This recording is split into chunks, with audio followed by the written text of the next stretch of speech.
Dan, als we hier wat stoelen plaatsen, dat hier dan die jongens gaan zitten. Wat wel leuk is inderdaad ook hier, want dit is redelijk breed. En dat ze dan vervolgens dus moeten kijken naar die mannen die aan het schaken zijn.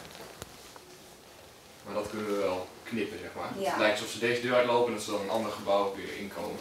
Maar je kunt natuurlijk die dingen weghalen, hè? Die oranje schermen. Ja. Dus dan heb je gewoon ramen. Ja.